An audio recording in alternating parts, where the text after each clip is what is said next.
नमस्कार साथियों। भारती क्लासेस के इस डिजिटल प्लेटफॉर्म पर आपका हार्दिक स्वागत है। मैं बीएल स्वामी आज आपके साथ हिंदी व्याकरण के एक महत्वपूर्ण विषय स्वर संधि के एक भेद दीर्घ स्वर संधि पर चर्चा करूंगा। साथियों, जैसा कि नाम स्वर संधि, तो ये स्वर संधि का एक भेद है। पहले स्वर स्वर क्या होते हैं? हमारी हिंदी वर्णमाला में कुल 11 स्वर है। कौन कौन से हैं? एक तो ए, आ, ई, ई जिसे आप छोटी बड़ी कहते हैं, उ, ऊ, उसके बाद में री, ए, आई, ओ, औ। ये कुल 11 स्वर है। अब इन 11 स्वरों में एक ध्यान देने की बात है, ये जो री है ना, ये री मुख्य रूप से तत्सम शब्द जो मूल संस्कृत के शब्द है उनमें इनका प्रयोग किया जाता है। हिंदी का जो रूट शब्द है तद्भव शब्द जिन्हें हम कहते हैं, तद्भव शब्दों में इनका प्रयोग नहीं होता है। अब एक बात और समझ में आएगी आगे कि जैसे दो लास्ट के जब हम बार खड़ी देखते हैं तो दो लास्ट के वर्ण जो अंतिम वर्ण है अंग और अ है, ये क्या होते हैं? क्या ये स्वर है या फिर व्यंजन है? साथियों, जो अंग और अ है इनको न तो स्वर में शामिल किया गया है, यानी ये न तो स्वर है और न ही ये व्यंजन है। तो आखिर इसको हिंदी वर्णमाला में क्यों शामिल किया गया है? हिंदी वर्णमाला में इनको जो नाम दिया गया है, ये वर्ण तो है लेकिन इनको नाम दिया गया है अयोगवा। अयोगवा, क्योंकि हम जानते हैं कि अंग का जो संकेत है वो ये है और अ का संकेत है वो ये है। क्या इनका कोई स्वतंत्र ध्वनि निकलती है? बिल्कुल नहीं। अगर स्वतंत्र ध्वनि निकलनी है तो इसको अ के साथ योग करना पड़ेगा। अगर हम इसका अ के साथ योग कर देंगे तो यह अंग बन जाएगा, और इसका भी अ के साथ योग कर देंगे तो अ बन जाएगा। ये हमारे हिंदी वर्णमाला में अनुनासिक अनुस्वार का प्रतिनिधित्व करता है। अनुस्वार का प्रतिनिधित्व करता है और इसका उच्चारण होता है, इसका जो उच्चारण है मुख्य रूप से इसका जो उच्चारण होता है वो नासिका से होता है। नासिका से इसका उच्चारण होता है। इसको विसर्ग के रूप में स्वीकार किया गया है और इसका जो उच्चारण है वो कंठ से होता है। तो ये अब इसके साथ में देख, अ के साथ में योग होता है और साथ में वाह। वाह यानी ये व्यंजन के अर्थ को, व्यंजन के अर्थ को वहन करते हैं, अर्थ को वहन करते हैं, वहन करते हैं, और इसकी वजह से इनको अयोगवाह कहा गया है। अब हम चलते हैं स्वर संधि। स्वर संधि, स्वर संधि के अंदर दो, जैसे आपको बताया था कि इधर भी पहले पद का अंतिम वर्ण है वो भी स्वर है और दूसरे पद का जो प्रथम वर्ण है वो भी स्वर होगा। यानी दोनों पदों में स्वर और स्वर का मेल होगा और मेल से विकार उत्पन्न होगा। जैसे मान लीजिए एक उदाहरण लेते हैं, स धन अवधान। अब इसमें अगर आप देखिए स को अगर तोड़ते हैं तो स धन ए निकलता है, और अवधान में ए को ले लेते हैं और ये अलग कर लेते हैं। अब देखिए ए और ए पहले पद के अंतिम वर्ण यानी पूर्व पद के अंतिम वर्ण और जो उत्तर पद है बाद वाले पद है उसके प्रथम वर्ण का यहां पर मेल हुआ है और मेल से आ बना, और आ इसके साथ में मिलेगा तो शब्द जो बनेगा वो बनेगा सावधान। सावधान बना। अब यहां ए और ए का मेल हुआ यानी दोनों तरफ स्वर है, इसलिए इस संधि को हम कहते हैं स्वर संधि। स्वर संधि के जो 5 भेद होते हैं, दीर्घ संधि है, उसके बाद में गुण संधि है, वृद्धि संधि है, यण संधि है और अयादेय संधि है। इन सभी संधियों में दोनों पद यानी यहां पर भी स्वर होगा और उसके बाद वाले पद उसका भी स्वर है, स्वरों का ही मेल होगा। यहां सावधान का अगर देख लेते हैं, स का मतलब साथ, और अवधान का मतलब होता है, अवधान का मतलब होता है ध्यान, तो यानी ध्यान के साथ में। एक उदाहरण और ले लेता हूं मैं आपके, जैसे वसुधा, वसुधा धन एव, ये एक उदाहरण ले लेता हूं मैं, और इनसे शब्द बनेगा वसुधैव, वसुधैव। वसुधा का मतलब धरती, और एव का मतलब है यानी पृथ्वी है या धरती है, और एव का मतलब ही। तो अब इसमें देखो, तो वसुदेव बनेगा धरती ही, धरती ही आ गया, वसुधैव कुटुंबकम, धरती ही कुटुंब है, धरती ही परिवार है। अब आप देखिए इसमें जो मेल हुआ है वो आ स्वर है, अंतिम जो प्रथम पद का जो अंतिम वर्ण है वो आ है, और इधर भी ए है, और आ और एव ए का मेल होने के बाद में ये आई बना है। अब देखिए एक बात ध्यान रखनी है कि जब दो स्वरों, दो स्वर है, स्वरों का मेल होने के बाद में दोनों स्वर का मेल होकर के एक स्वर बन जाता है, उसको हम कहते हैं एकादेश। क्या बोलते हैं? एकादेश। यानी जब दो स्वर मिल करके एक स्वर बना लेते हैं उसको हम एकादेश कहते हैं। और एकादेश की जो घटनाएं होती है वो दीर्घ संधि में होती है, उसके गुण संधि में होती है, और ये वृद्धि संधि है, वृद्धि संधि में भी ऐसी घटनाएं होती है, वो इसको हम एकादेश कहते हैं। अब हम चलते हैं आगे, दीर्घ स्वर संधि।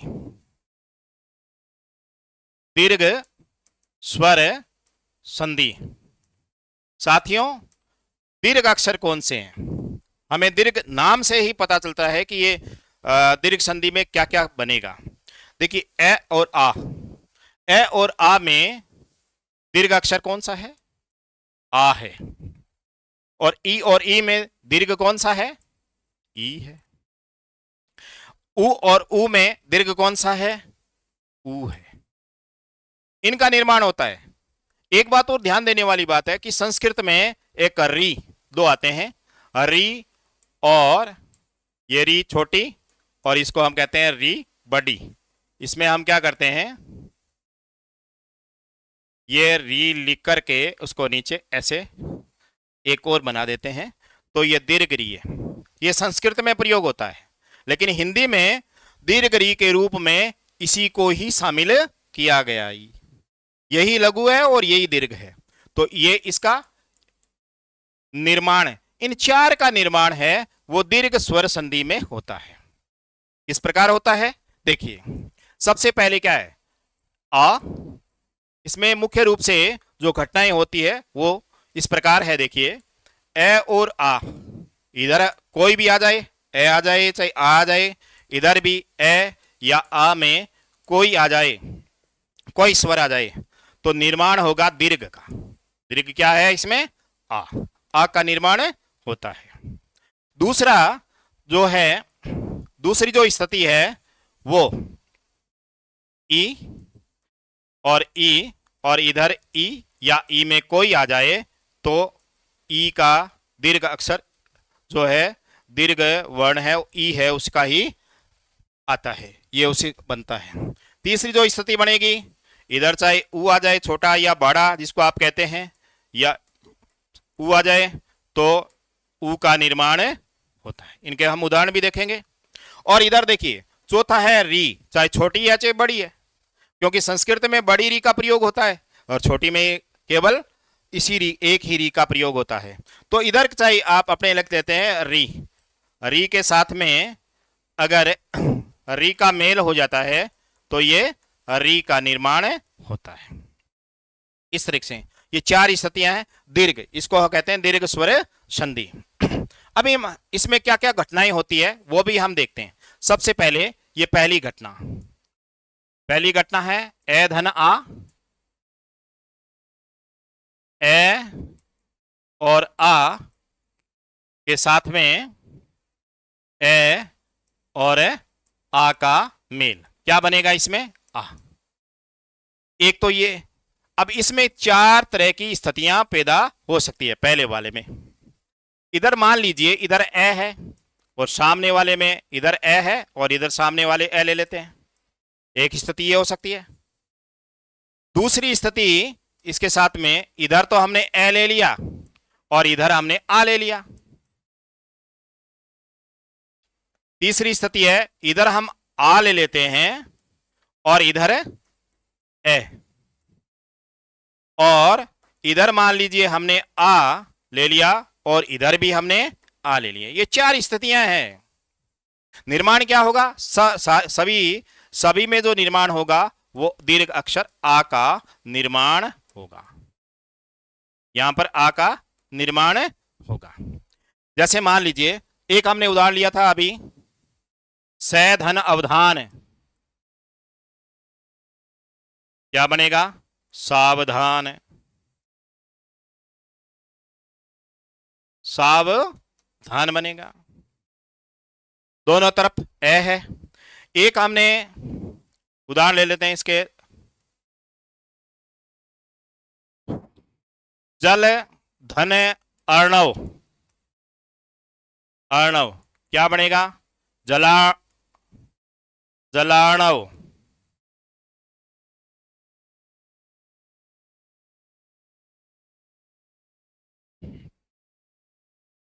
यहां ले लेता हूं,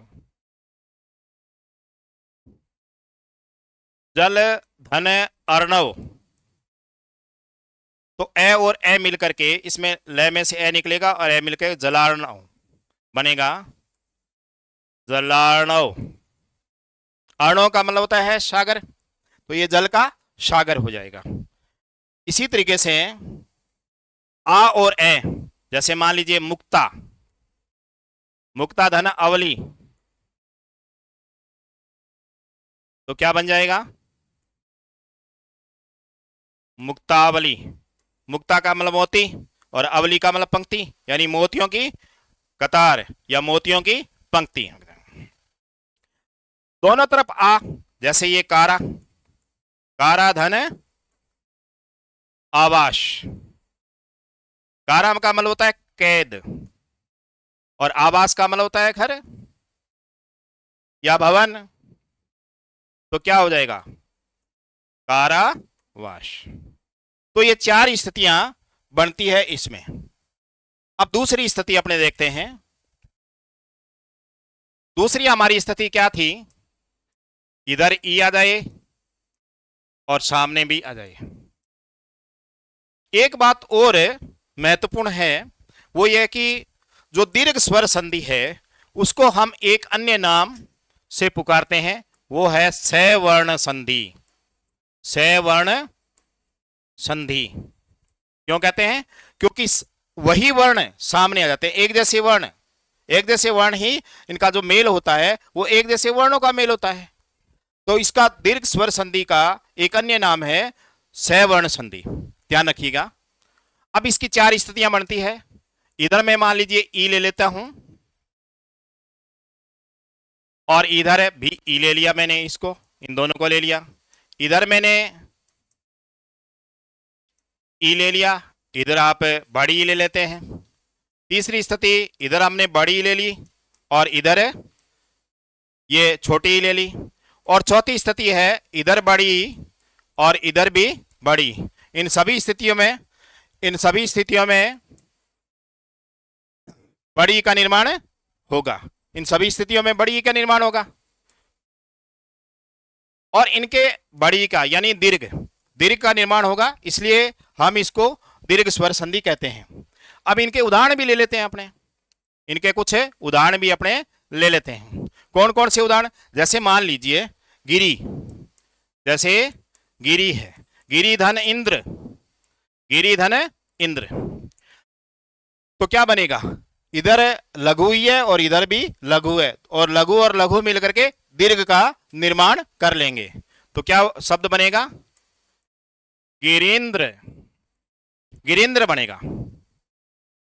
इसी तरीके से अगर आप इसमें, अच्छा गिरी का मतलब क्या होता है? पर्वत, और इंद्र का स्वामी। ध्यान रखना, इंद्र का स्वामी, इंद्र आ जाए वर्ड या ईश आ जाए, जहां भी उनके लगभग सेम अर्थ निकलते हैं। क्या हो सकता है? स्वामी, पति, मालिक, राजा। कई अर्थ निकल सकते हैं इनके, इसमें से इनके कई अर्थ निकल सकते हैं। तो गिरी, गिरी इंद्र, यानी गिरी यानी पर्वत, और पर्वतों का स्वामी, पर्वतों का स्वामी किसको कहते हैं? हिमालय को कहते हैं। तो ये हिमालय का पर्यायवाची हो गया। इसके बाद में दूसरा अगर अपने उदाहरण कोई देते हैं, जैसे मान लीजिए कपि, कपि धन ईश, कपि धन ईश, इसमें छोटी ई है और इसमें बड़ी है, मिलकर के बड़ी मात्रा बनेगी। तो शब्द जो बनेगा वो क्या बनेगा? कपीश, कपीश बन जाएगा। कपि का मतलब बंदर, और इसका स्वामी, स्वामी या राजा।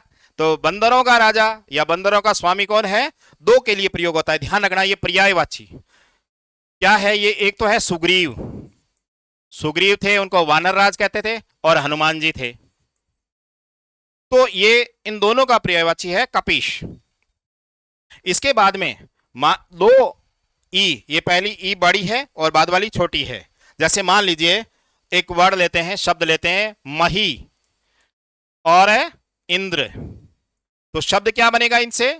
इसे शब्द बनेगा महेंद्र, महेंद्र, महेंद्र। मही का मतलब क्या होता है? धरती, पृथ्वी, धरणी, वसुंधरा। तो और इंद्र का मतलब स्वामी, राजा या पति। तो धरती का स्वामी, धरती का स्वामी कौन होता है? हमेशा ध्यान रखना, जहां भी पर्यायवाची आएगा, महिष आ जाएगा या महेंद्र आ जाएगा, उसमें उसका पर्यायवाची हमेशा धरती का जो स्वामी होता है वो हमेशा राजा होता है। तो ये राजा का पर्यायवाची है, राजा का पर्यायवाची है। अब इसके साथ में दोनों बड़ी ई, इसका मेल करते हैं। जैसे मान लीजिए श्री, बड़ी आ गई, और ईश, इस भी एक भी क्या है? बड़ी आ गई, तो बनेगा श्रीश। श्री का मतलब होता है लक्ष्मी, और इसका मतलब पति या स्वामी। तो लक्ष्मी के पति कौन है? विष्णु जी। तो ये विष्णु का पर्यायवाची हो गया है। आगे चलते हैं। आगे वाले जो कंडीशन है उसमें क्या है? तीसरी जो है आपने पढ़ा, छोटा ऊ बड़ा ऊ, इधर भी छोटा ऊ और बड़ा ऊ, क्या बनेगा? बड़ा ऊ बनेगा।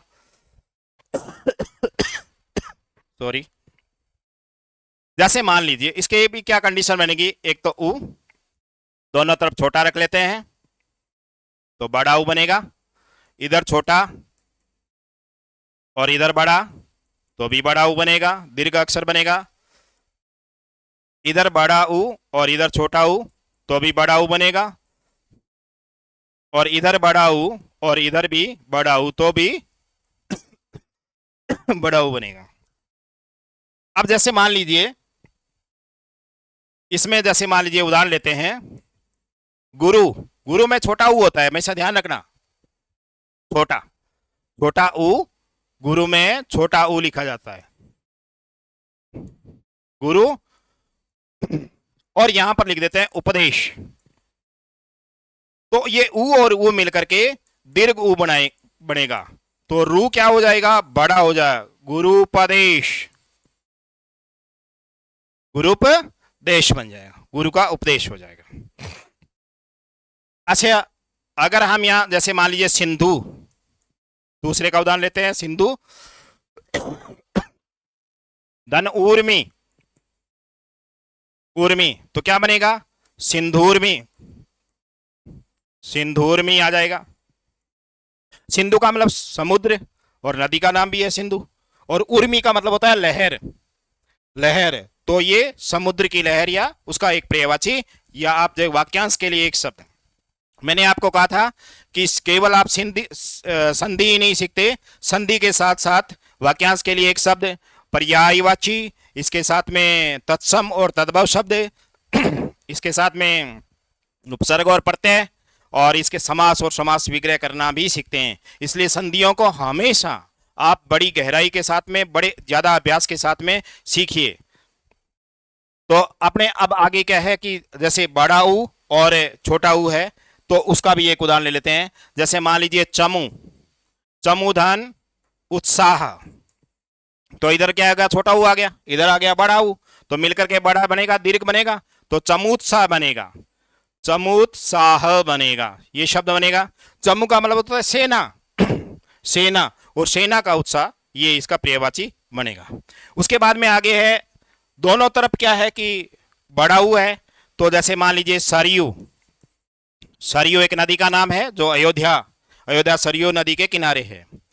सरयू धन ऊर्मी, उर्मी का मतलब लहर, तो ये बन जाएगा सरयूर्मी, यानी सरयू नदी की लहरें। तो ये क्या है कि कंडीशन बनेगी ऊ की। इसके बाद में हम चर्चा कर लेते हैं ए री की।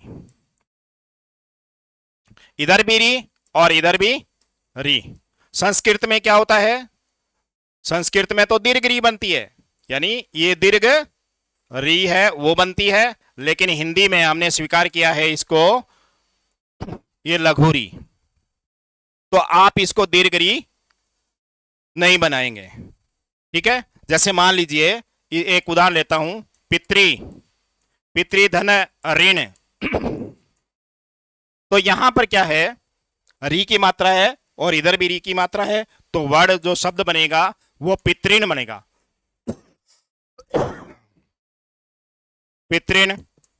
संस्कृत में क्या होता है, संस्कृत में ये री करके ये बन जाता है संस्कृत में, जबकि हिंदी में पितृण बन जाएगा।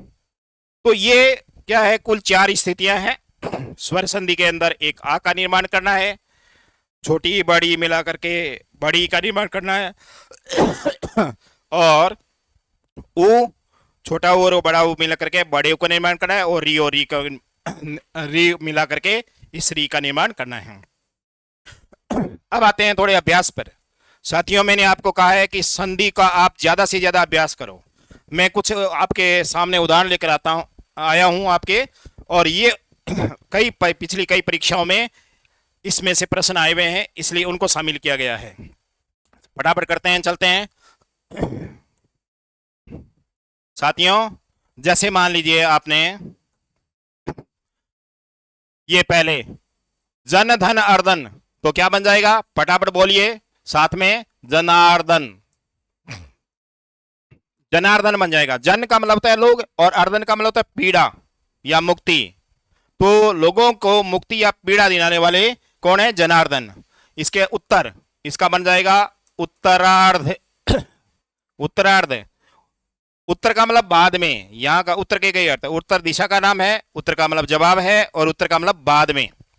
आप लिखते हैं ना स्नातक उत्तर, स्नातक धन उत्तर, स्नातकोत्तर लिखते हैं, यानी स्नातक के बाद में आप जब एमए करते हैं स्नातकोत्तर लिखा जाता है, यानी स्नातक के बाद में। तो ये उत्तरार्ध हो जाएगा। धर्म धनार्थ, तो ये हो जाएगा धर्मार्थ, धर्मार्थ हो जाएगा। अर्थ का मतलब उद्देश्य, उद्देश्य यानी के लिए, तो धर्म के लिए, धर्म के उद्देश्य से। लोहित धन अंग, तो बन जाएगा लोहितांग, लोहितांग बन जाएगा। लोहित का मतलब होता है लाल, और अंग का मतलब होता है शरीर या शरीर का एक भाग। तो लोहित लाल, ये एक्चुअल में मंगल ग्रह का प्रतीक है, मंगल ग्रह है वो लाल ग्रह भी कहते हैं उसको, तो इसकी वजह से इसको है। दिवस धन अवसान, तो दिवसावसान हो जाएगा। अवसान का मतलब समाप्ति, अवसान का मतलब क्या हो जाएगा, समाप्ति। सह धन अनुरोध, तो सह का मतलब होता है साथ, और ए मिलकर के सानुरोध बन जाएगा।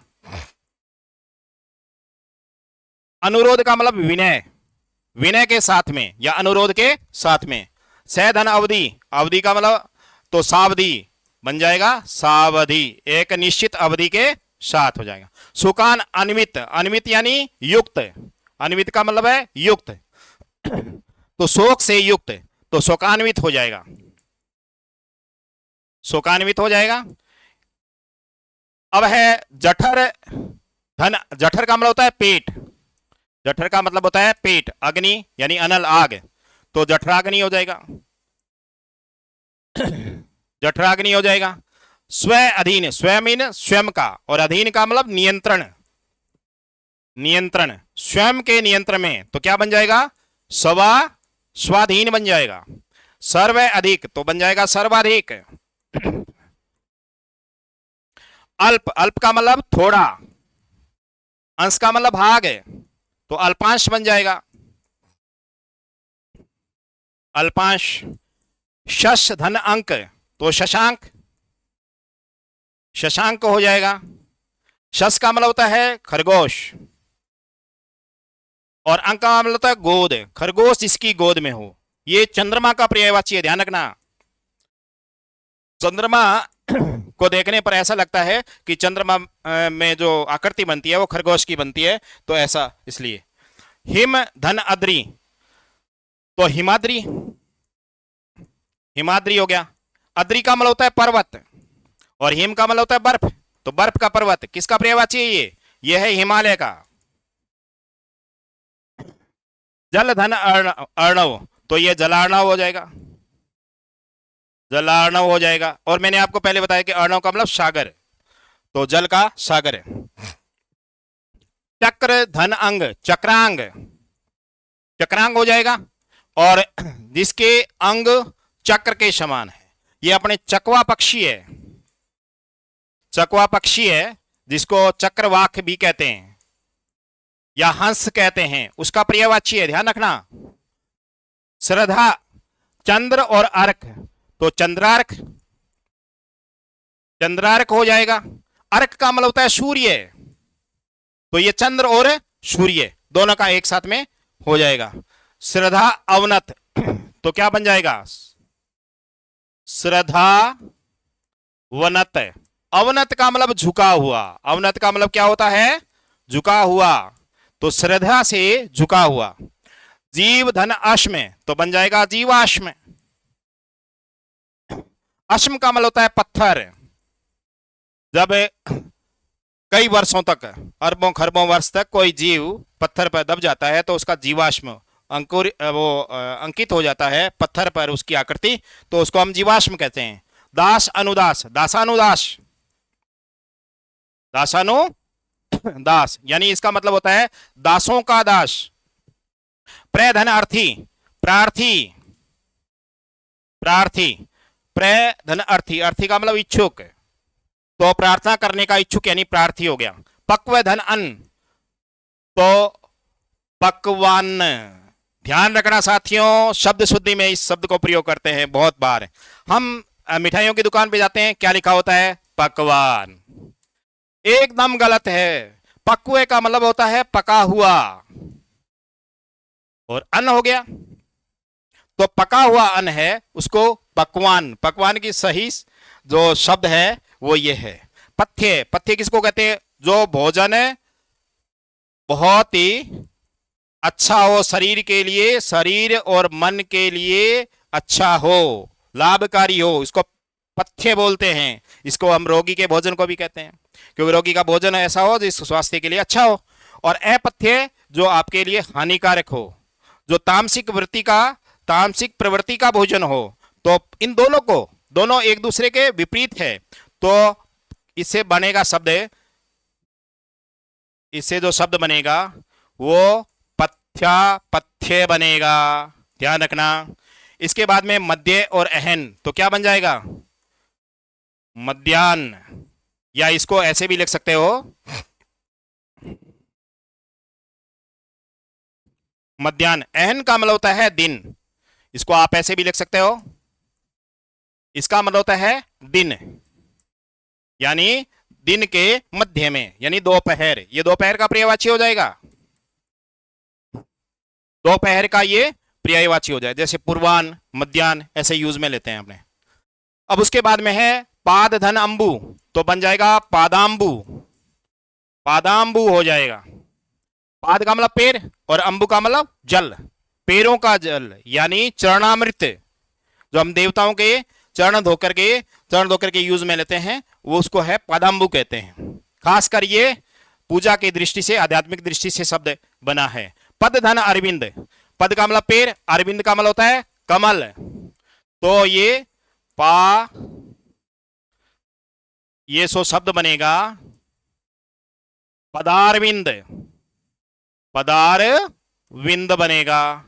पदारविंद यानी जिनके चरण कमल जैसे हो, जिनके चरण, या इसको चरण कमल कहते हैं, जिसके जो चरण है वो कमल जैसे मुलायम हो, उसके लिए ये शब्द यूज में आता है। पद धन अब्ज, तो ये हो जाएगा पदाब्ज। अब्ज भी जल का पर्यायवाची है, ध्यान रखना, है ना। तो वो चरणामृत की तरह उसी को भी शब्द को यूज में ले सकते हैं।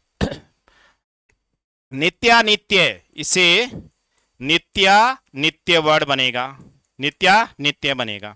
नित्य यानी जो शाश्वत हो, और अनित्य जो शाश्वत नहीं हो यानी नश्वर हो। एक दूसरे के दोनों विपरीत है, पथ्य पत्ते की तरह ये दोनों विपरीत है, तो इसको हम संधि करते हैं तब नित्यानित्य शब्द बनता है। पर्वत धन अरी, तो पर्वतारी, पर्वतारी, पर्वत अरी का मतलब होता है शत्रु, अरी का मतलब होता है शत्रु। कहते हैं कि एक बार देवराज इंद्र ने पर्वतों को नाश कर दिया था, तो इसीलिए पर्वतों के शत्रु जो ये पर्वतारी है, ये इंद्र का पर्यायवाची है, ध्यान रखना। मैंने आपको कहा था कि जब संधियां पढ़ेंगे तो संधियों के साथ में बहुत सारी चीजें सीखेंगे और पर्यायवाची सब तो स्वतः ही तैयार हो जाएंगे। चलिए आगे चलते हैं साथियों। अगला है देखिए तीर्थ धन अटन। अटन का मतलब होता है घूमना, घूमना, और तीर्थ अ और ए मिलकर के था, थे की जगह क्या हो जाएगा था, तो ये शब्द बनेगा तीर्थाटन, है ना। एक तीर्थ से दूसरे तीर्थ आते हैं तो शब्द उसके लिए हो जाएगा तीर्थाटन। से धन अष्टांग, तो ये बनेगा साष्टांग, साष्टांग। से का मतलब साथ में, और अष्ट अंग, अष्ट अंग यानी हमारे मस्तिष्क, मन, नेत्र और हृदय और हाथ पैर घुटने, ये सारे मिलाकर के 8 अंग होते हैं। जब हम कहीं प्रणाम करते हैं ऐसे लेट करके तो कहते हैं कि साष्टांग प्रणाम किया, यानी अष्ट अंगों के साथ में प्रणाम किया। यहां पर भी अष्ट धन अंग, वहां पर भी एक दीर्घ संधि आ जाती है। विकल का मतलब होता है बिगड़ा हुआ, बिगड़ा हुआ या खंडित, खंडित, और अंग शरीर का भाग, तो इसके लिए शब्द बनेगा विकलांग। ये तो ए, इन सभी जो उदाहरण दिए थे इसमें ए का ए के साथ में मेल हुआ और आ दीर्घ अक्षर है वो बना। अब हम चलते हैं ए और आ का जब मेल होता है। ए और आ का जब मेल होगा तो क्या बनेगा, देखो आधार धन आधार आधेय, तो क्या बनेगा आधारा धेय, आधाराधेय बनेगा। आधार का मतलब होता है जिस पर वस्तु कोई टिकी हो वो जगह, और आधेय का मतलब जो वस्तु उस पर टिकी है, तो इसके लिए आधाराधेय। क्रोध आविष्ट, आविष्ट का मतलब होता है भरा हुआ, भरा हुआ, तो क्रोधाविष्ट बन जाएगा, क्रोधाविष्ट शब्द बनेगा क्रोधाविष्ट। आकुल का मतलब होता है व्यग्र, बेचैन, व्यग्र कह सकते हो, बेचैन कह सकते हो, है ना। तो ये सीताकुल, ठंड से बेचैन, तो इसके लिए शब्द बनेगा वो सीताकुल बनेगा। आम धन आशय, आमाशय, आमाशय। आम का मतलब होता है कच्चा या पक्का भोजन, कच्चा या पक्का भोजन, भोजन, और आशय का मतलब होता है स्थान, तो शब्द बनेगा कच्चे और पक्के भोजन को रखने का स्थान हो गया आमाशय। धूम, धूम का मतलब होता है धुआं, आच्छादित का मतलब फैला हुआ, ढका हुआ, तो इसके लिए वर्ड बनेगा धूमाच्छादित। है धन आनक, आनक का मतलब पैदा करना, आनक का मतलब पैदा करना, जो भय पैदा करने वाला होता है वो भयानक होता है। आर्य धन आवर्त, आवर्त का मतलब ढका हुआ या फैला हुआ, आर्यावर्त बन जाएगा, आर्यावर्त बनेगा, क्योंकि आर्य भारत के उत्तर भारत में आकर के मुख्य रूप से बसे थे, इसलिए उत्तर भारत को हम, भारत का एक नाम है आर्यावर्त, है ना, तो आर्यावर्त भारत का एक नाम है, तो खासकर उत्तर भारत के पर्यायवाची के रूप में इसको आर्यावर्त काम में लेते हैं। स्वर्ण धन आब, आब का मतलब होता है चमक, तो बनेगा स्वर्णाभ, वर्ड बनेगा स्वर्णाभ। पूर्ण धन आहुति, तो इसके लिए बनेगा पूर्णाहुति। आहुति किसको, देवताओं को प्रसन्न करने के लिए जो हवन सामग्री यज्ञ में डालते हैं उसको हम आहुति कहते हैं, तो ये शब्द बनेगा पूर्णाहुति। मित धन आहार, तो ये बन जाएगा मिताहार, मिताहार। मित का मतलब आवश्यकता से कम, आवश्यकता से कम। आहार का मतलब भोजन, जो आवश्यकता से कम भोजन करता है उसको हम कहते हैं मिताहार। प्राण धन आयाम। प्राण धन आयाम, आयाम का अर्थ होता है नियंत्रण, नियंत्रण या नियमन, नियमन। तो ए और आ का मेल हुआ इसमें, तो प्राणायाम, प्राणायाम बना। और प्राणायाम यानी प्राण पर नियंत्रण या नियमन करना। मेघधनाचन, मेघाच्छन,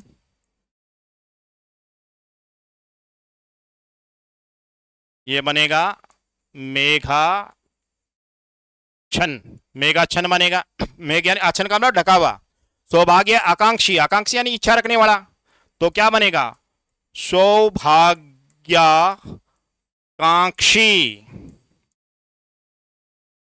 मरण धन आसन, मरणासन, मरणासन। आसन का मतलब होता है निकट। मरणासन किसको बोलते हैं, जो मौत के यानी मरण के निकट हो, तो मरणासन बन जाएगा।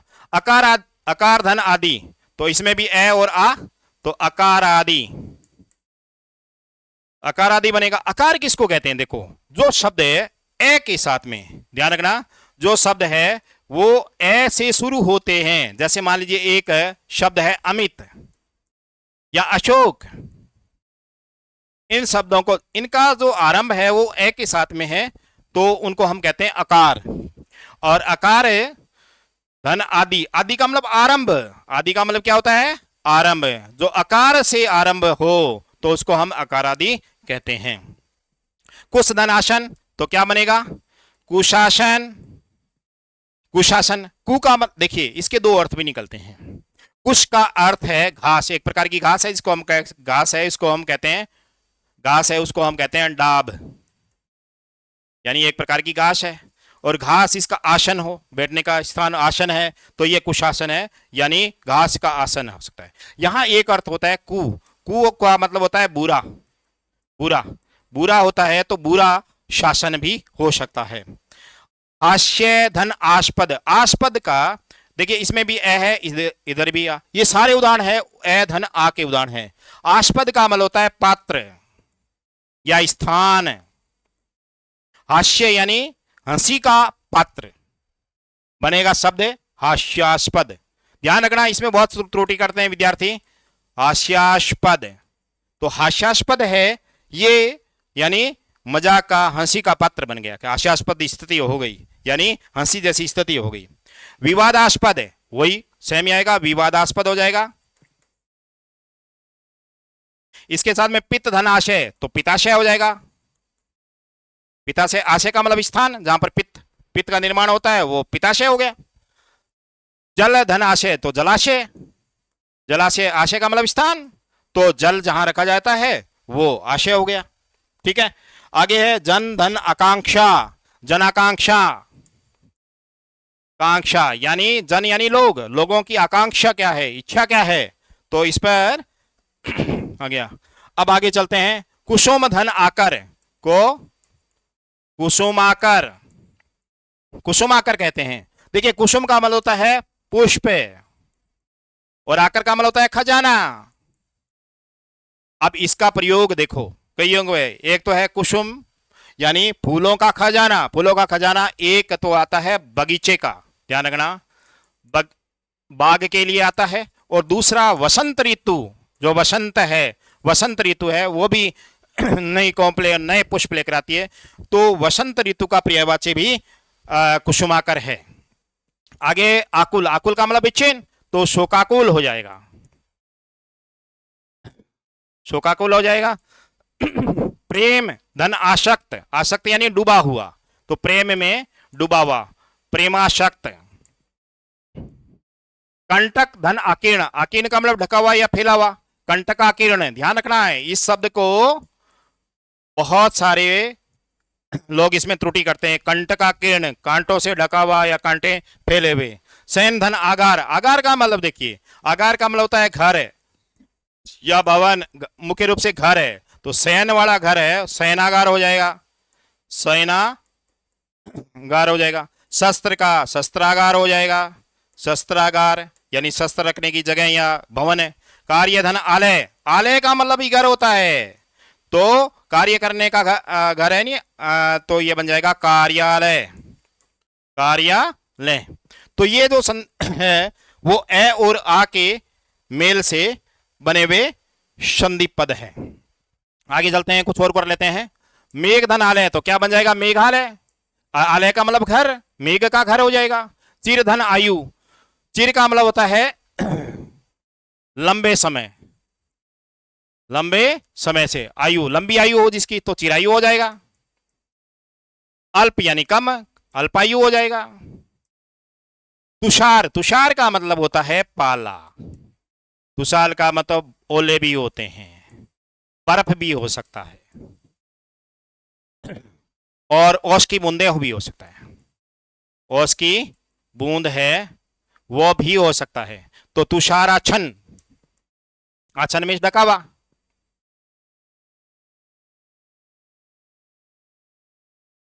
तुषाराचन हो जाएगा। अब हम आ और ए के मेल का मेल करते हैं। दीवधन अंध, तो क्या बनेगा? दीवांध, दीवांध, जो दीव यानी दीवा यानी दिन, दीवा यानी दिन यानी दिवस, दिवस दिन यानी, और दिन का अंधा क्या है? दीवान। पर्यायवाची किसका है? उल्लू का, उल्लू का पर्यायवाची है निशांद, तो निशांद हो जाएगा। निशाधन अंध, तो निशांद हो जाएगा। निशांद यानी रतौंधी रोग होता है उसको, रतौंधी जो रोग होता है रात को दिखता नहीं है। वड़वा, वड़वा धन अनल, वड़वा क्या हो जाएगा? वड़वा नल, वड़वा नल हो जाएगा। अनल का मतलब होता है आग। पुरानी कथाओं में वड़वा ऋषियों की एक घोड़ी थी, उस घोड़ी, वो घोड़ी क्या करती? समुद्र का पानी पीती थी और आग उगलती थी पानी पी करके, तो वड़वा इसके लिए है। तो समुद्र की जो आग है ना, समुद्र की जो आग है इसको पर्याय, ये समुद्र की आग को वड़वानल कहते हैं। चूड़ा, चूड़ा यानी शीर्ष, चूड़ांत यानी अंतिम सीमा तक, तो इसका बन जाएगा चूड़ांत। सुधा अंशु, तो क्या बन जाएगा? सुधांशु, सुधांशु। अब सुधा के दो अर्थ है देखो, एक तो है सुधा अमृत का पर्यायवाची है, और एक सुधा है वो अपने चंद्रमा का है। तो चंद्रमा यहां पर अर्थ है चंद्रमा। अंशु यानी किरण, अंशु का मतलब होता है किरण, तो चंद्रमा की किरण है जो शीतल होती है, उसके लिए सुधांशु शब्द का यहां प्रयोग किया गया है। कल्पना अतीत, अतीत का मतलब परे यानी कल्पना से परे, तो कल्पनातीत। संख्या अतीत, संख्या से परे, तो संख्यातीत। आशा अतीत, तो आशातीत, आशा से परे। इसी तरीके से वसुधा, वसुधा धन अधिप, तो वसुधा दीप। ध्यान रखना शब्द शुद्धि में बड़े काम आएंगे ये आपके। अभ्यास थोड़ा समय ज्यादा लग रहा है, लेकिन एक बात ध्यान रखना, इसमें बहुत सारे पर्यायवाची और शब्द शुद्धि तैयार होगी। देखिए वसुधा का मतलब होता है धरती, धरणी, धरती, धरणी, पृथ्वी, वसुंधरा। और अधिप का मतलब होता है स्वामी, तो धरती का स्वामी। मैंने शुरू में कहा था कि धरती का स्वामी जब भी आएगा वर्ड, तो आप राजा लीजिए, तो वसुधाधिप हो जाएगा राजा के लिए, राजा के लिए, शासक के लिए शब्द काम में आएगा। साथियों जिलाधीश, अधीश का मतलब स्वामी, अधीश का जिले का स्वामी, तो जिलाधीश, जिलाधीश जिसको आप कलेक्टर भी कहते हैं, है ना। पूतना धन अरी, तो क्या बनेगा? पूतनारी, क्या बनेगा? पूतना अरी, क्या बनेगा? देखिए ये आ और ए का मेल हुआ है, और आ और ए का मेल होने से आ का निर्माण हुआ है, तो ने आ ना हो गया। पूतना एक राक्षसी थी जो कंस की दासी थी। अरी का मतलब होता है शत्रु, और कंस की इस दासी को कृष्ण ने, भगवान कृष्ण ने अपने बाल रूप में इसका वध किया था, तो ये पूतनारी हो गया। पूतनारी भगवान कृष्ण का है, ये कृष्ण के बाल रूप के प्रयोग के लिए प्रयोग होता है, कृष्ण भगवान। द्राक्षा अवले, द्राक्षा का मतलब अंगूर, अंगूर। अवले का मतलब चटनी, और ये द्राक्षावले बन जाएगा वर्ड, द्राक्षावलय है। और ये द्राक्षावले एक प्रकार की आयुर्वेदिक औषधि है। तथा अपि, तो तथापि हो जाएगा, तथापि। तथापि, तथा का मतलब तब, और अपि का मतलब ही या भी, तब भी या तो भी, इसका अर्थ निकलता है। मुक्तावली, मुक्तावली बन जाएगा, मुक्ता यानी मोती, मुक्तावली शुरू में बताया था मैंने, मुक्तावली यानी मोतियों की माला, मोतियों की कतार। द्वारकाधीश, अधीश का मतलब स्वामी, द्वारकाधीश, द्वारकाधीश, और ये पर्यायवाची है कृष्ण का। विद्या अर्जन, अर्जन का मतलब प्राप्त करना, अर्जन का मतलब प्राप्त करना, तो विद्यार्जन, विद्यार्जन। विद्यार्थी, विद्या धनार्थी, विद्यार्थी हो गया, अर्थी यानी चाहने वाला, इच्छुक, या चाहने वाला या इच्छुक, विद्या को चाहने वाला या विद्या को इच्छुक है। भिक्षार्थी, भिक्षा को चाहने वाला, तो यह बन जाएगा भिक्षार्थी, भिक्षार्थी। परीक्षार्थी, परीक्षार्थी, और कृपा अर्थ, अर्थ यानी उद्देश्य, कृपार्थ, कृपा के उद्देश्य से, और सेवा अर्थ यानी सेवा के उद्देश्य, सेवार्थ, सेवा के उद्देश्य से हमको जो भी काम करते हैं वही हो जाएगा। आगे हम चलते हैं, आ और आ का मेल होगा तो आ बनेगा।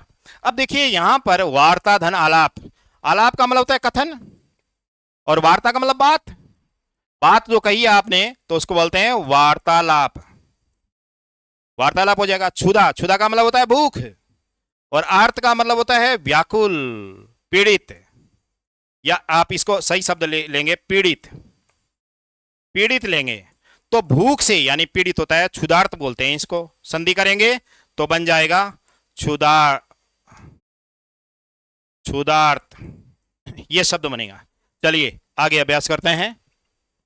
विधवा धन आश्रम, तो विधवाश्रम, आश्रम वह स्थान है जहां पर आश्रय लेते हैं आप। कृपा धन आयतन, आयतन का मतलब होता है भवन, है कृपा भवन, है ना, कृपायतन। परंपरा, आगत, आगत का मतलब होता है आया हुआ, आया हुआ, तो परंपरागत, परंपरा से आया हुआ, परंपरागत बोलते हैं, परंपरागत, परंपरा से आया हुआ। कारा, कारा का मतलब होता है कैद, आवास का मतलब है, तो ये बन जाएगा कारावास, आवास, निवास करने का स्थान। दया धन आर्द्र, आर्द्र का मतलब भीगा हुआ, या तर, या है ना, या भीगा हुआ, या डूबा हुआ, ठीक है, तो दयार्द्र, दयार्द्र हो जाएगा इसका। चित्ता धन आरोहण, आरोहण का मतलब चढ़ना, तो चित्ता पर चढ़ना, तो चित्तारोहण है, चित्तारोहण हो जाएगा। तुलना धन आत्मक, तो ये जगह तुलनात्मक। सत्ता धन आरूढ़, आरूढ़, आरूढ़, आरूढ़ का मतलब चढ़ा हुआ, आसीन, सत्तासीन। परीक्षा धन आतुर, परीक्षातुर, आतुर का मतलब होता है व्याकुल, व्यग्र, बेचैन। प्रेक्षा धन आगार, तो प्रेक्षागार, प्रेक्षा यानी जांच करने का, आगार यानी घर, जांच करने का घर। ऐसे प्रेक्षागार जो शब्द है वो हम रंगशाला के लिए यूज में लेते हैं, रंगशाला, नाट्यशाला, नाट्यशाला, या अभिनयशाला, जहां अभिनय करते हैं, अभिनयशाला, उसके लिए काम में लेते हैं। कारागार बन जाएगा इससे। स्वेच्छाद आचार, आचार का मतलब व्यवहार, व्यवहार, स्वेच्छा से किया गया व्यवहार, स्वेच्छाचार। मिथ्या आचार यानी मिथ्या का मतलब झूठा, मिथ्या का मतलब मिथ्याचार, यानी मिथ्या का मतलब होता है झूठा, झूठा, ठीक है। श्रद्धा आलू, आलू का मतलब रखने वाला, आलू का मतलब रखने वाला, तो श्रद्धा रखने वाला, श्रद्धालु। क्रियात्मक, तो ये क्रियात्मक पहले हो ही गया। प्रेरणा आस्पद, आस्पद का मतलब मैंने बताया था, बार बार पढ़िए। आस्पद का मतलब होता है पात्र या स्थान, तो प्रेरणा का स्थान या प्रेरणा का पात्र, प्रेरणास्पद। कृपा आकांक्षी, आकांक्षी माने आकांक्षा रखने वाला, इच्छा रखने वाला, चाहने वाला, कृपाकांक्षी, कांक्षी। आगे चलते हैं, देखिए अब ई शुरू हो गया है। गिरीन्द्र, अब मैंने आपको क्या कहा था, इंद्र और ईश जहां पर भी आए उसका मतलब होता है स्वामी, पति, राजा, कुछ भी हो सकता है इसका, इंद्र और ईश का। तो गिरीन्द्र, गिरीन्द्र, इसमें ई और ई मिलकर के ये बड़ी बन जाएगी, दीर्घी बन जाएगी। मणि, तो ये हो जाएगा मणिंद्र। मुनि, तो ये हो जाएगा मुनीन्द्र। मुनियों में श्रेष्ठ, इसका मतलब होता है मुनियों में श्रेष्ठ, में श्रेष्ठ जो मुनि होता है। कविंद्र, कवियों में श्रेष्ठ, कविंद्र। एक बात और यहां ध्यान देने वाली थी, एक शब्द आता है रविंद्र। बहुत सारे लोग ऐसे लिखते हैं रविंद्र, जबकि ये व्याकरण की दृष्टि से बिल्कुल अशुद्ध है। कैसे कि रवि धन इंद्र, क्या बनेगा बताइए? इधर ई और ई मिलकर के क्या बनेगा? दीर्घ ई बनेगा। तो सही शब्द क्या होगा? वो होगा रविंद्र। इसके अलावा देखिए, हाँ ये आ गया ना रविंद्र। अब क्षिति, क्षिति का मतलब धरती, और इंद्र धरती का स्वामी, वही बताया आपको, राजा। तो क्या बन जाएगा शब्द? क्षितेंद्र, या क्षितेंद्र कह सकते हो, यहां पर लगा सकते हो क्षितेंद्र हो जाएगा, जैसे है ना, जैसे शब्द दे रखा है ना, तो क्षितेंद्र हो जाएगा। इसमें भी आधा ने लगा सकते हो, ठीक है, क्योंकि अनुस्वार कहां काम करता है? कपि, तो ये हो जाएगा कपिंद्र। अच्छा, कपिंद्र है, कपि का मतलब वानर, और वानरों का स्वामी, वानरों का राजा। तो हमने को बताया था पहले कि ये सुग्रीव के लिए और हनुमान जी के लिए प्रयोग होता है। प्राप्तिच्छा, तो क्या बन जाएगा? प्राप्तिच्छा, यानी प्राप्त करने की इच्छा। हरिच्छा, हरि की इच्छा, हरिच्छा दीर्घ ई हो जाएगी। अभी इष्ट, इष्ट का मतलब होता है, ये शब्द बनेगा, इष्ट का मतलब चाहने, चाहा गया, चाहा गया। तो अभीष्ट, जो आपने चाहा है। अति धन इंद्रिय, तो ये बन जाएगा अतीन्द्रिय। ठीक है, सब में क्या है कि मात्रा है वो दीर्घ हो जाएगी। आगे चलते हैं। गिरिधन ईश, तो गिरीश वही आया मैंने आपको, देखो गिरी यानी पर्वत, और ईश पर्वतों का स्वामी या पर्वतों का राजा। तो ध्यान रखना ये आए तो गिरी यानी पर्वतों का स्वामी, एक तो है हिमालय, हिमालय का पर्यायवाची है। दूसरा भगवान शिव का पर्यायवाची है, क्योंकि वो शिव है, वो कैलाश पे विराजते हैं, गिरी पर विराजते हैं। ठीक है, क्षिति, क्षितीश बन जाएगा, क्षितीश बड़ी हो जाएगी, क्षितीश, क्षितीश यानी क्षिति यानी धरती, तो क्षितीश यानी राजा हो जाएगा। हरि धन ईश, हरीश। कपि धनीश, कपीश, सुग्रीव और हनुमान जी। रवीश, ये हो जाएगा रवीश। मुनि, मुनीश, मुनियों में श्रेष्ठ। परिधन इक्षित, तो क्या हो जाएगा? परीक्षित। ध्यान रखना यहां पर कुछ बातें हैं विशेष रूप से समझाने वाली बात है। क्या है देखिए, देखो ईक्षा, ईक्षा का मतलब होता है नेत्र,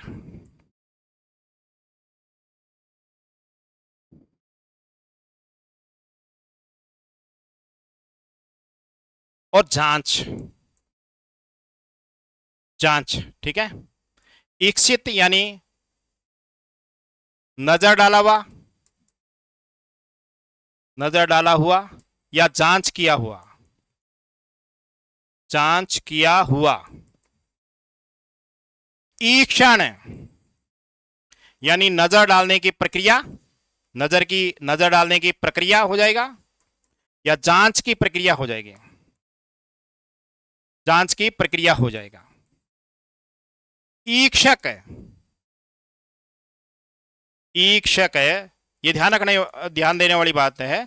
ईक्षक है या नजर डालने वाला, नजर डालने वाला,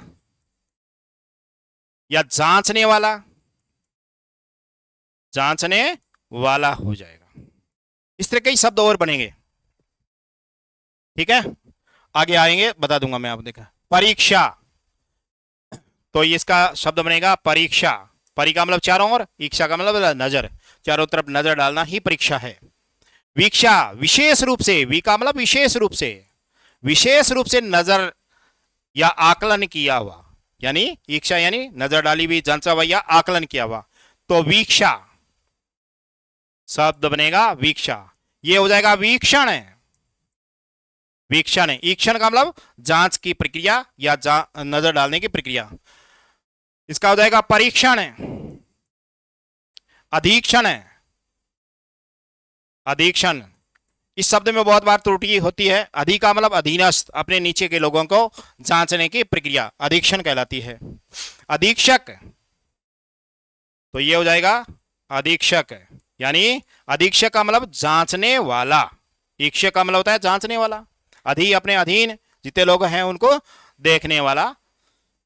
प्रतीक्षित, प्रतिधन ईक्षित, तो प्रतीक्षित हो जाएगा, ठीक है। मुनिधन ईश्वर, मुनीश्वर,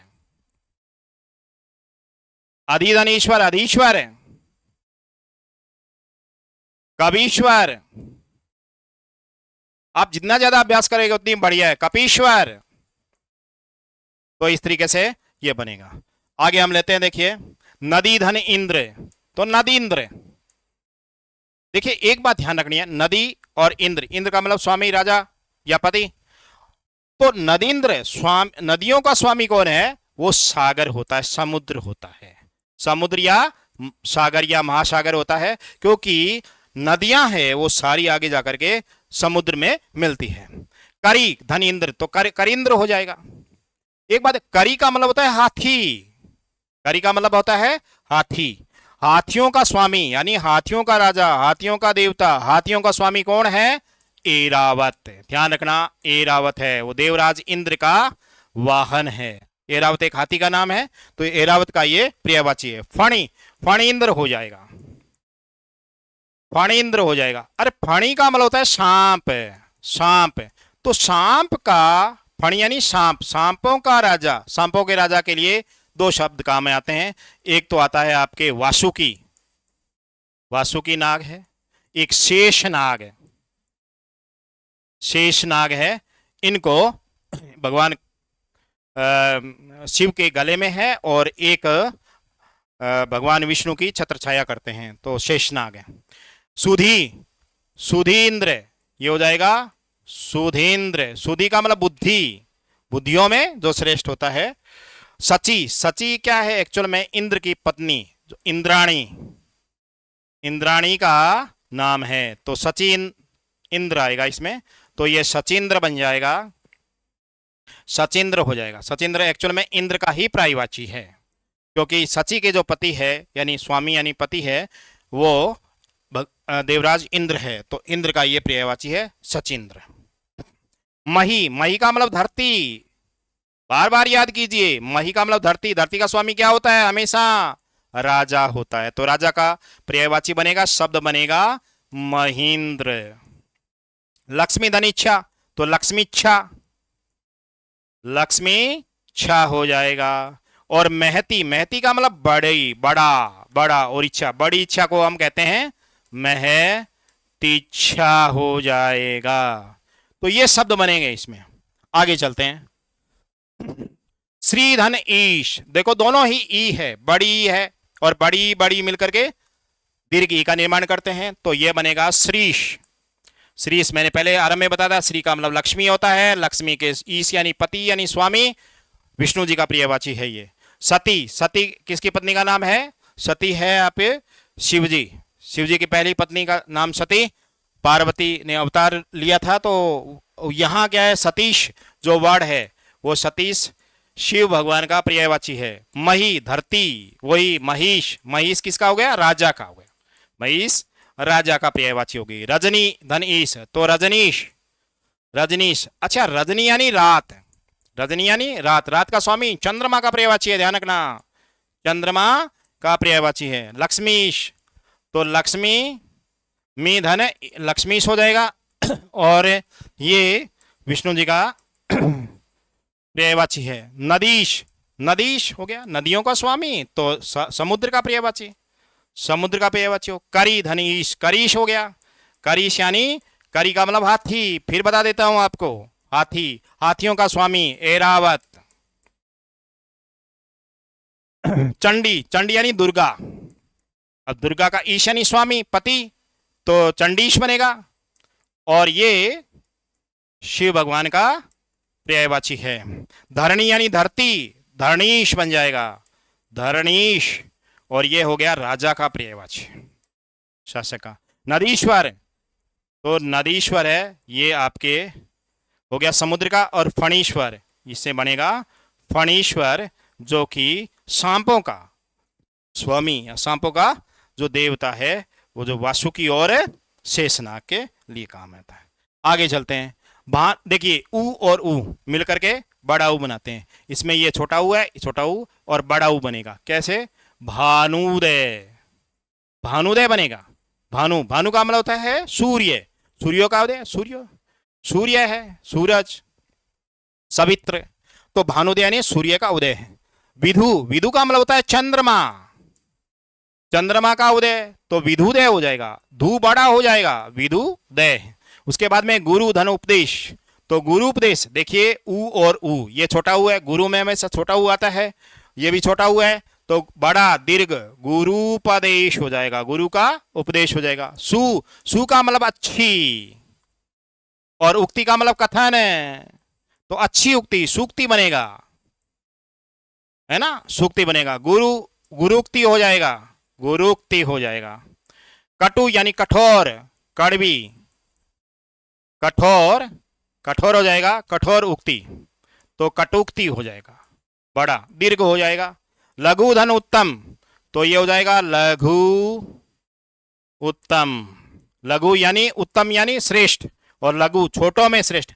यहां एक प्रकार की विशेष रूप से त्रुटि होती है। क्या होती है? देखिए दो शब्द आते हैं, एक तो आता है लघुतम और एक आता है लघुतम।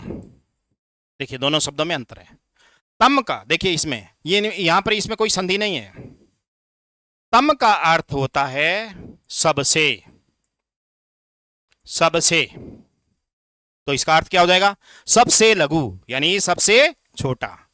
जैसे मान लीजिए आप उच्चतम न्यायालय आप पढ़ते हो, उच्चतम शब्द देखिए, तम का मतलब होता है सबसे, और उच्च सबसे उच्च।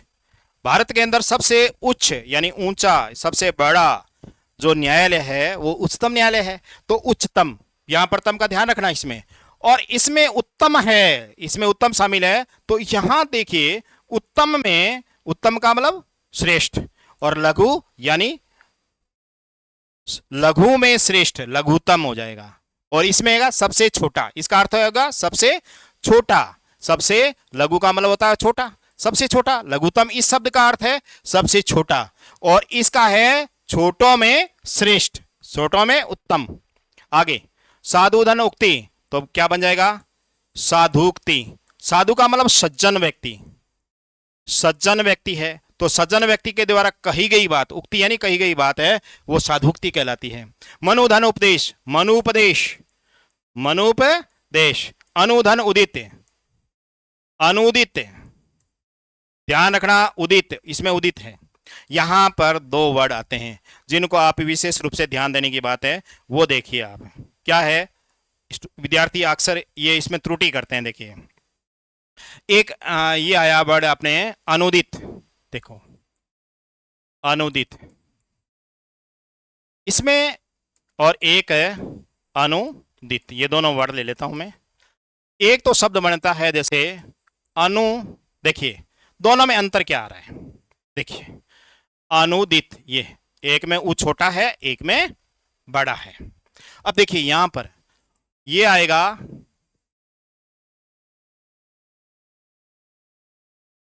जैसे मान लीजिए अपने जैसे अनुदित है, तो अनुदित आपने वर्ड बनाया है, अनु जो यहां पर अनुदित जैसे वर्ड है एक अनुदित, जैसे इसको हम तोड़ते हैं तो एक आता है अन उपसर्ग, अन धन उदित, उदित जिसका उदय नहीं हुआ है, अनुदित। और एक वर्ड और आता है, जब हम अनुवाद करते हैं तो वर्ड यूज में लेते हैं, एक अनुदित जो इसका उदय अनु यानी बाद में, अनु का मतलब होता है बाद में, या उदय हुआ है, या इसका उदय हुआ हो गया है, जिसका उदय हो गया है। आगे हम देखते हैं, देखिए मृत्युधन उपरांत,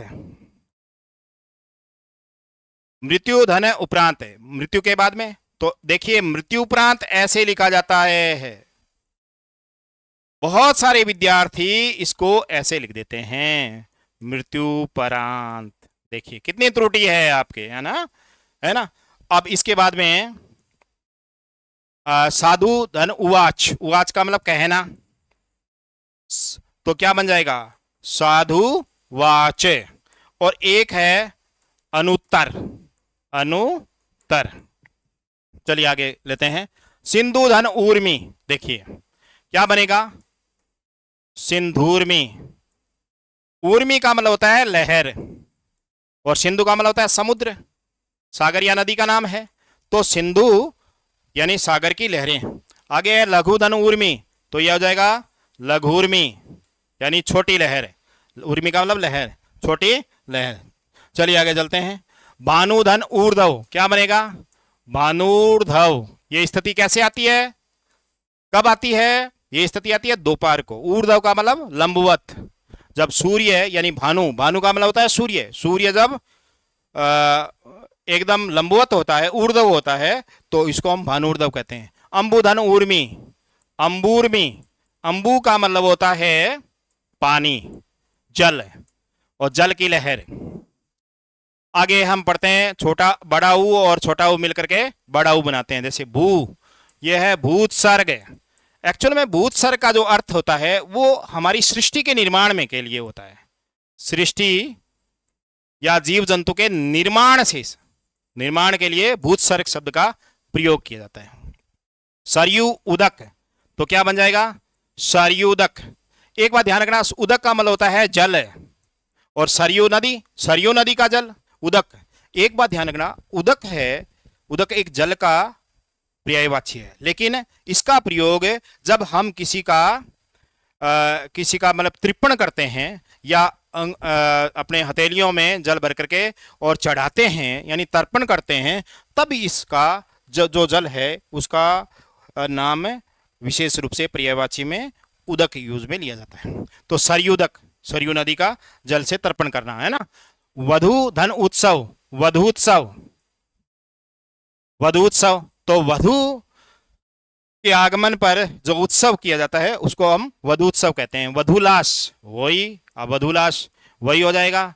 वधु उल्लास यानी प्रसन्नता, खुशी, तो वधुलास हो जाएगा।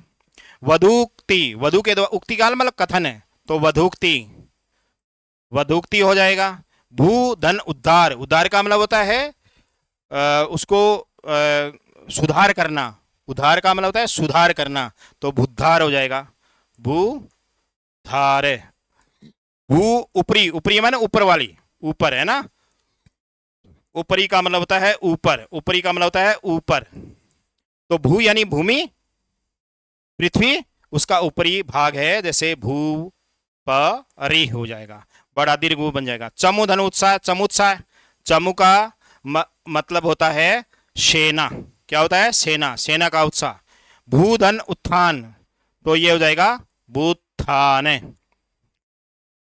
अब आगे है सरयू धन उर्मी, क्या हो जाएगा, देखिए सरयू उर्मी। अभ्यास पर्याप्त हो गया आपके। उर्मी का मतलब लहर, सरयू नदी की लहर। वधु धन ऊर्जा, वधूर्जा, वधूर्जा हो जाएगा। भूधन ऊर्धव, भूर्धव हो जाएगा।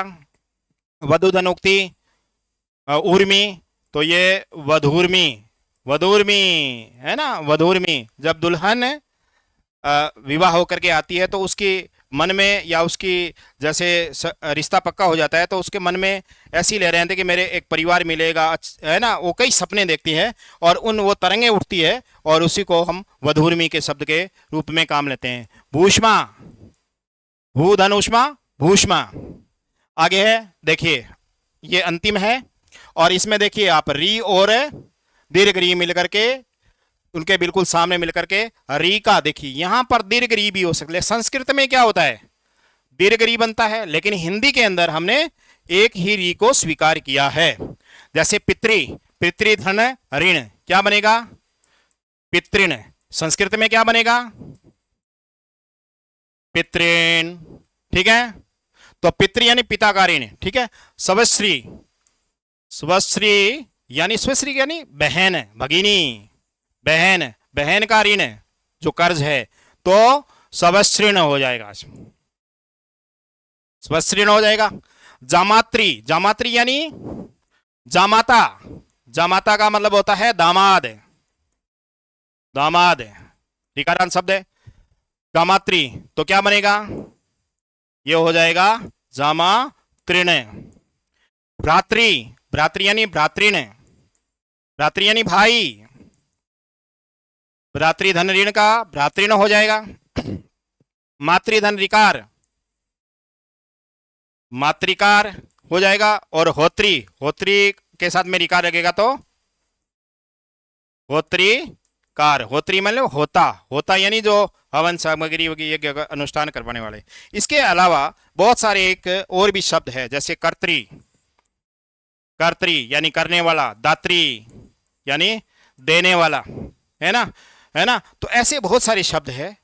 तो इस तरीके से आपने देखो पर्याप्त अभ्यास करवाया है मैंने आपको, और मुझे उम्मीद है कि इतना अभ्यास करने के बाद आपके बहुत सारे पर्यायवाची शब्द तैयार हो गए होंगे, शब्द की शुद्धि है वो भी तैयार हो गई होगी, और इसके साथ कई उद्देश्य पूरे हुए। न केवल हमने आज दीर्घ स्वर संधि को पढ़ा है, इसके साथ साथ हमने बहुत सारे हिंदी व्याकरण से संबंधित जो कई विषय है, प्रकरण है, उन प्रकरणों को भी अच्छी तरीके से हमने समझा है। मैं उम्मीद करता हूं कि आपको इस क्लास से बहुत फायदा मिलेगा। बहुत बहुत धन्यवाद। ओके।